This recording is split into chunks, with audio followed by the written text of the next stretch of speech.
और इस वक्त की एक बड़ी खबर आपको बता दें कि गृह मंत्री अमित शाह ने प्रधानमंत्री नरेंद्र मोदी से चर्चा के दौरान कहा है कि लॉकडाउन का सख्ती से पालन करने की जरूरत है और लॉकडाउन का कड़ाई से पालन हो।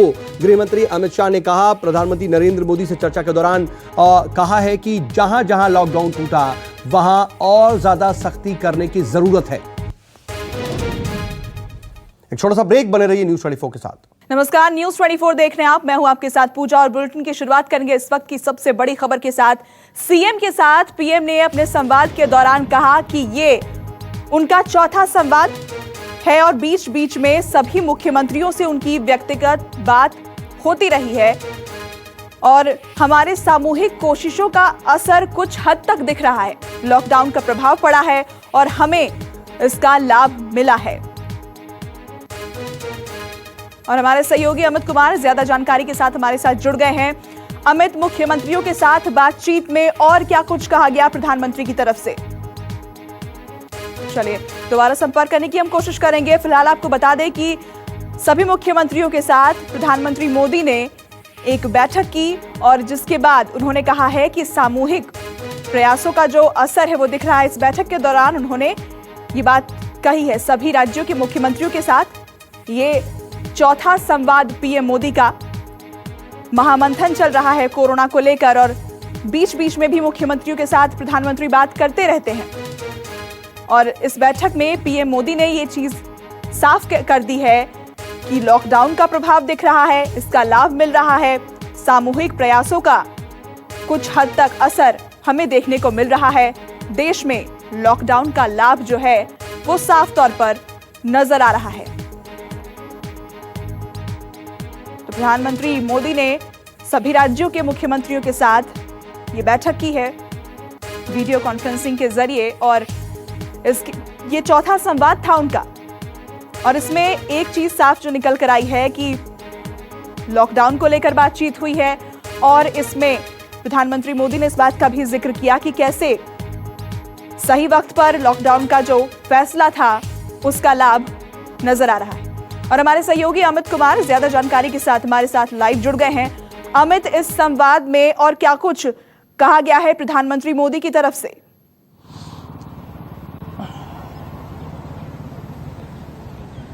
देखिए, सबसे बड़ी बात प्रधानमंत्री ने एक बात कही कि जो आपस के सहयोग के जरिए जितनी बड़ी बातें, एक तरह से सफलता जो मिली है आज की डेट में, जो हम लोग दूसरे देशों की तुलना में एक अच्छे पोजीशन पे हैं, न सिर्फ संक्रमित लोगों और मरीजों की संख्या में बल्कि इसके वजह से जो मौत हो रहा है उसकी वजह से। तो प्रधानमंत्री ने बड़े जब शुरुआत की, ये ओपनिंग रिमार्क था, छोटा सा रिमार्क था, जिसमें उन्होंने कहा कि जो सेंटर और स्टेट के बीच में जो तमाम मुख्यमंत्रियों के साथ एक जो सहयोग हुआ उसका फायदा हुआ, लॉकडाउन का बहुत बढ़िया फायदा हुआ है, जो असर है वो दिख रहा है कि जिसकी वजह से कोरोना को कहीं ना कहीं उस स्तर पर फैलने से हमने रोक लिया है जिस स्तर पर दुनिया के देशों में फैला है। तो ये शुरुआती रिमार्क था। हालांकि इसके बाद तमाम मुख्यमंत्री यहाँ पर बोल रहे हैं, जिनको बोला गया। मेघालय ने अपनी बातें रख ली है, लेकिन शुरुआत में ही, क्योंकि ये चौथी बैठक है, पहली बैठक कोरोना वायरस को लेकर, कोरोना महामारी को लेकर 20 मार्च को हुई थी, जिसमें फैसला किया गया था कि 24 मार्च से लॉकडाउन लागू किया जाएगा। इसके बाद फिर 2 अप्रैल को और इसके बाद 11 अप्रैल को जिसमें लॉकडाउन 2 की बात हुई थी। तो ये इसी लिहाज से महत्वपूर्ण, और तमाम मुख्यमंत्री, और इसलिए प्रधानमंत्री ने जब शुरुआत की, कहा कि एक आपसी सहयोग जो सेंटर स्टेट तमाम मुख्यमंत्रियों के साथ, बोले कि बैठक तो होती रही है लेकिन हम लोग इंडिविजुअल भी, प्रधानमंत्री इंडिविजुअल लेवल पर भी ये बात करते रहते हैं तमाम मुख्यमंत्रियों से। तो एक अच्छी शुरुआत के तौर पर एक अच्छा असर दिख रहा है जब तमाम मुख्यमंत्री और सेंटर के बीच में एक अच्छा कोऑर्डिनेशन है, और यही बात प्रधानमंत्री ने अपने ओपनिंग रिमार्क में रखे हैं। और इसके बाद आखिर में जो तमाम मुख्यमंत्रियों की जो सलाह आएगी उसके बाद प्रधानमंत्री इंडिकेट करेंगे कि क्या स्थिति है और क्या हालात है, लेकिन फिलहाल वो सुझाव ले रहे हैं तमाम मुख्यमंत्री। अमित, एक सवाल पर जिस पर सबकी नजर है कि क्या लॉकडाउन हटेगा या और बढ़ेगा, और इस बीच जो प्रधानमंत्री मोदी ने कहा है कि सामूहिक प्रयासों का असर कुछ हद तक दिख रहा है, अगर इस पर गौर करें तो क्या ये लॉकडाउन और बढ़ने जा रहा है?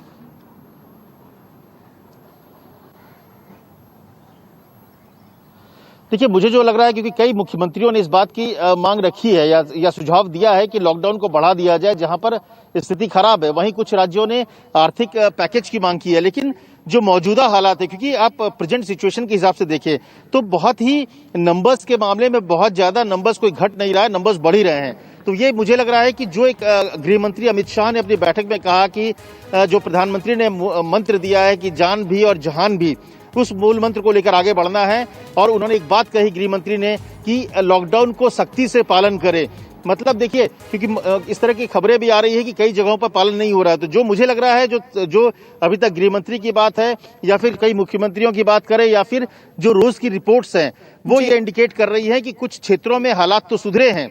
जो रेड जोन था, करीब 170 जिले थे, वो घटकर 130 हो गए। तो ऐसे में मुझे लगता है कि लॉकडाउन हो सकता है, संभावना यही है कि आगे भी जारी रहेगी, लेकिन उसमें छूट, जिस तरह से छूट कुछ बड़ी है एग्रीकल्चर सेक्टर से अलावा तमाम 2 दिन पहले बाजार खोलने की बात आई है, तो ऐसे इलाके जो ग्रीन जोन हो वहां पर छूट ज्यादा मिल जाएगी, लेकिन रेड जोन में फिलहाल लॉकडाउन जारी रहेगा। मुझे तो यही इंडिकेशन लग रहा है अभी तक जो बातें हो रही है उससे। आप इस खबर पर अपनी नजर बनाए रखें अमित। फिलहाल बहुत शुक्रिया आपका इस अपडेट के लिए। बढ़ते हैं आगे। दिल्ली के मैक्स पटपटगंज अस्पताल में अब तक डॉक्टर समेत 33 health care staff corona positive पाए गए हैं। अस्पताल प्रशासन ने अपने सारे स्टाफ का कोरोना टेस्ट करवाया था, जिसके बाद अब तक 33 हेल्थ केयर स्टाफ कोरोना संक्रमित मिले हैं। संक्रमित मेडिकल स्टाफ को मैक्स साकेत अस्पताल में भर्ती करा दिया गया है। इस वक्त की बड़ी खबर हम आपको बता रहे हैं दिल्ली से, जहां लगातार जो हेल्थ स्टाफ हैं वो कोरोना से संक्रमित हो रहे हैं और दिल्ली के मैक्स पटपटगंज में 33 कोरोना पॉजिटिव मरीज मिले हैं। एक और खबर, दिल्ली के रोहिणी इलाके में मौजूद अंबेडकर हॉस्पिटल में भी 29 मेडिकल स्टाफ को कोरोना हो गया है। इन मरीजों में डॉक्टर, नर्स और दूसरे मेडिकल स्टाफ भी शामिल हैं। तो लगातार 2 जगह से, 2 अस्पतालों से खबर आ रही है। एक जगह 33 और दूसरी जगह 29 जो हेल्थ स्टाफ हैं वो कोरोना पॉजिटिव मिले हैं। और हमारी सहयोगी पल्लवी हमारे साथ जुड़ गई हैं। पल्लवी, लगातार ये चिंता का विषय है कि जो फ्रंट लाइन वॉरियर्स जिन्हें हम कहते हैं डॉक्टर्स, उनमें लगातार ये संक्रमण बढ़ता जा रहा है। अभी 2 मामले लगातार सामने आए हैं दिल्ली से, और क्या अपडेट है इस पर? देखिए, जाहिर तौर पर जिस तरीके से फ्रंट लाइनर जो हैं हमारे देश के डॉक्टर्स, नर्सेज और मेडिकल स्टाफ, उनके लगातार ऐसे खबर आना जाहिर तौर पर चिंता का विषय है। तब जबकि जिस तरीके से आप कहें कि पीपीई बहुत सारे अस्पताल में मौजूद हैं। हाँ, बेशक ऐसा है कि कुछ अस्पतालों के ये भी कहना था कि वहां पर पीपीई नहीं होने की वजह से भी दिक्कतें आ रही हैं और शायद यही वजह है कि संक्रमण इसकी वजह से भी बढ़ा है। लेकिन अगर एहतियात बरता जा रहा है, अगर पीपीई है, तो फिर ऐसे संक्रमण क्यों हो रहे हैं? ये एक बहुत इंपॉर्टेंट विषय है जिसका जवाब सरकार को देना होगा, क्योंकि लगातार ऐसे हेल्थ केयर वर्कर्स और डॉक्टर्स अगर संक्रमित होते हैं तो फिर इलाज कौन करेगा आम लोगों का, जो आम लोग संक्रमित हो रहे हैं। अगर हम देखें तो सिर्फ मैक्स साकेत ही नहीं बल्कि एम्स जैसे संस्थान, आरएमएल, ये जो बड़े संस्थान है, मेडिकल संस्थान, वहां पर भी डॉक्टर्स जो है वो पॉजिटिव मिले हैं, साथ ही साथ वहां के नर्सेज भी मिले हैं। उन तमाम लोगों को क्वारंटाइन किया गया है। कल हमने एक खबर ये भी चलाई थी कि एम्स के कीमो डिपार्टमेंट में जो है वहां पर एक नर्स पॉजिटिव पाई गई थी। उसके बाद वहां डॉक्टर्स और वहां के जो पेशेंट है उनको क्वारंटाइन किया गया, कुछ को आइसोलेट किया गया है। तो जाहिर तौर पर एक चिंता का विषय लगातार बना हुआ है, क्योंकि इतनी ज्यादा संख्या में अगर हेल्थ प्रोफेशनल्स जो है वो संक्रमित होते हैं तो इससे कोरोना से फाइट करना काफी मुश्किल हो जाएगा। पल्लवी, इन सभी मरीजों को, जो ये हेल्थ स्टाफ जो कोरोना पॉजिटिव निकले हैं, इन सभी को फिलहाल कहाँ रखा गया है? और अगर दोनों हॉस्पिटल्स की बात करें तो क्या उन्हें सील किया गया है? देखिए, जब पहले की स्थिति थी तो पहले की स्थिति ये होती थी कि आरएमएल, सफदरजंग जैसे अस्पतालों में ही आइसोलेट किया जाता था।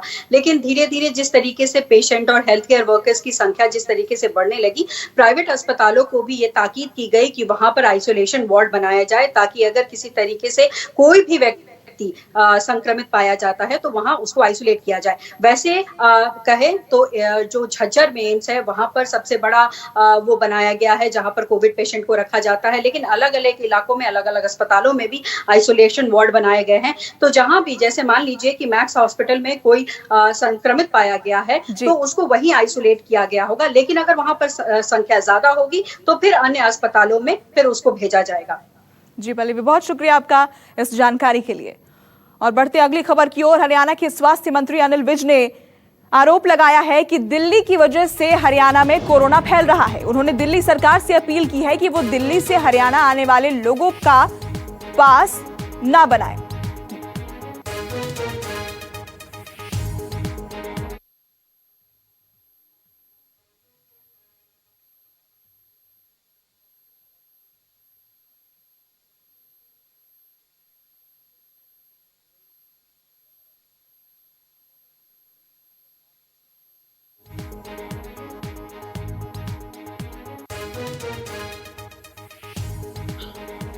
मेरी दिल्ली के मुख्यमंत्री जी से ये कहना है कि जो उनके कर्मचारी दिल्ली में काम कर रहे हैं उनके रहने की व्यवस्था वो दिल्ली में ही करें, उनको पास जारी करके हरियाणा में ना भेजें। इससे हरियाणा में कोरोना संक्रमित केसों की संख्या बढ़ रही है।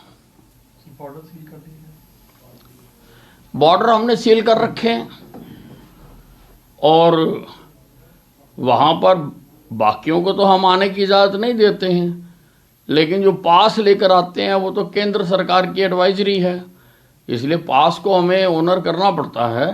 तो इसीलिए मैं कह रहा हूँ कि वो पास जारी ना करें। और हमारे सहयोगी विशाल अंगरीश हमारे साथ जुड़ गए हैं। विशाल, हरियाणा के स्वास्थ्य मंत्री ने दिल्ली सरकार पर यह आरोप तो लगाया है, इसमें कितनी सच्चाई है इस आरोप में? क्योंकि देखिए, अनिल विज हरियाणा के स्वास्थ्य मंत्री भी हैं, गृह मंत्री भी हैं और पल पल की रिपोर्ट सीआईडी के थ्रू या हेल्थ डिपार्टमेंट के थ्रू उनके पास आती भी है। और क्योंकि हरियाणा दिल्ली के चारों तरफ फैला हुआ है तो उसी को मद्देनजर रखते हुए उन्होंने इस तरह की एडवाइस जो दिल्ली सरकार है उसको दी है। क्योंकि दिल्ली से ज्यादातर जो लोग हैं हरियाणा ट्रैवल भी करते हैं एसेंशियल सर्विसेज के लिए भी, और इसी तरह हरियाणा के ज्यादातर जो एम्प्लॉई हैं दिल्ली सरकार में भी लगे हुए हैं। और अनिल विज का यही कहना था कि जो पास दिए जा रहे हैं उनको एक निश्चित मात्रा के अंदर दिया जाए, क्योंकि जिस तरह से हरियाणा में ज्यादातर जो कोविड-19 के मरीज थे उनमें से ज्यादातर की छुट्टी भी हो चुकी है और वो अपने अपने घरों को भी जा चुके हैं। लेकिन एक तरह से वहां पर बैन सा लग गया था, लेकिन अब धीरे धीरे हरियाणा में फिर ये रफ्तार पड़ने लगा है। तो कहीं ना कहीं इशारा अनिल विज का दिल्ली की ओर है कि दिल्ली में से जिस तरह से जो संक्रमण है जिस तेजी के साथ फैलता जा रहा है उसकी चपेट में हरियाणा ना आ जाए, और इसीलिए उन्होंने ये एडवाइजरी जारी की है। जी विशाल, लेकिन ये जो पास जारी किए गए हैं ये एसेंशियल सर्विसेज वालों के लिए है, वो इस पास को भी निरस्त करने की बात कर रहे हैं? बिल्कुल ही निरस्त किए जाने की, क्योंकि हरियाणा का जो बॉर्डर है दिल्ली के साथ साथ लगा हुआ है वो चारों तरफ से सील किया हुआ है, किसी को भी आने जाने की इजाजत नहीं है। लेकिन जो सेंट्रल गवर्नमेंट की एडवाइजरी है और एडवाइजरी के कारण ही जो हरियाणा में आपको प्रवेश मिलता है इन पासिस के थ्रू, और उन्होंने सिर्फ और सिर्फ सलाह दी है कि जो दिल्ली सरकार द्वारा ये पास बनाए जा रहे हैं वो कम मात्रा में बनाए जाए, क्योंकि कोई भी नहीं चाहता कि हरियाणा इस महामारी की चपेट में आए। और इसीलिए उन्होंने दिल्ली सरकार को सलाह दी है कि आप कम से कम पास बनवाए, और जो एम्प्लॉइज हैं एम्प्लॉइज के रहने खाने पीने का प्रबंध दिल्ली में ही किया जाए तो बेहतर है, क्योंकि एक तो उनकी ट्रैवलिंग बचेगी हरियाणा और दिल्ली में आने जाने की, दूसरा तुरंत वो कर्मचारी वहां पर उपस्थित भी हो पाएंगे। और ऐसा इसलिए है कि इसलिए कहा जा रहा है कि बिल्कुल ही हरियाणा इसकी चपेट में ना आए, और इसीलिए हेल्थ डिपार्टमेंट और जो होम डिपार्टमेंट है उन्होंने अनिल विज को राय दी है कि दिल्ली सरकार को ऐसी सलाह दी जाए।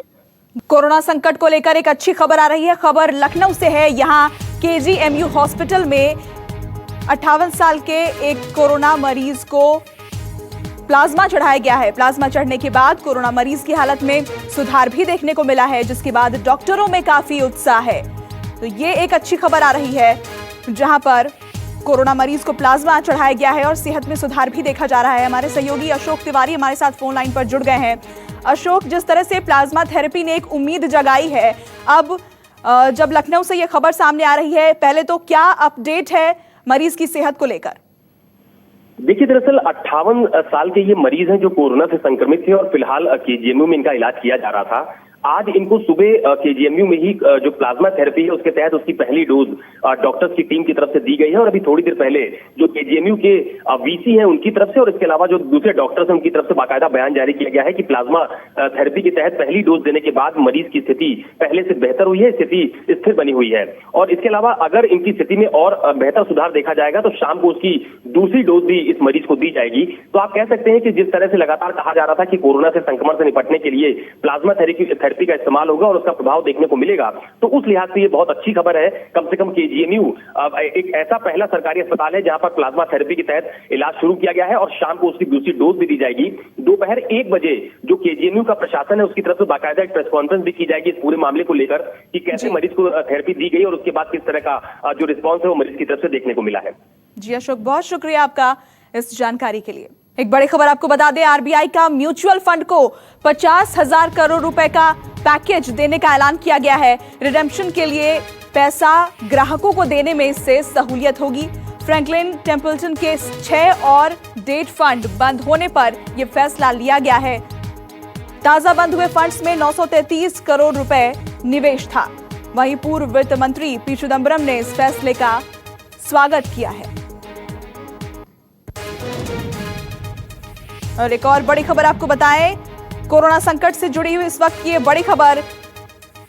केंद्र सरकार कोरोना वायरस महामारी से प्रभावित सेक्टर्स को जीएसटी राहत पैकेज देने पर विचार कर रही है। अब तक मिली जानकारी के मुताबिक कोरोना महामारी से सबसे ज्यादा प्रभावित एविएशन, रेस्टोरेंट और हॉस्पिटैलिटी सेक्टर्स को 6 महीने तक जीएसटी न चुकाने की छूट दी जा सकती है। साथ ही रियल एस्टेट सेक्टर के लिए जीएसटी दर घटाया जा सकता है।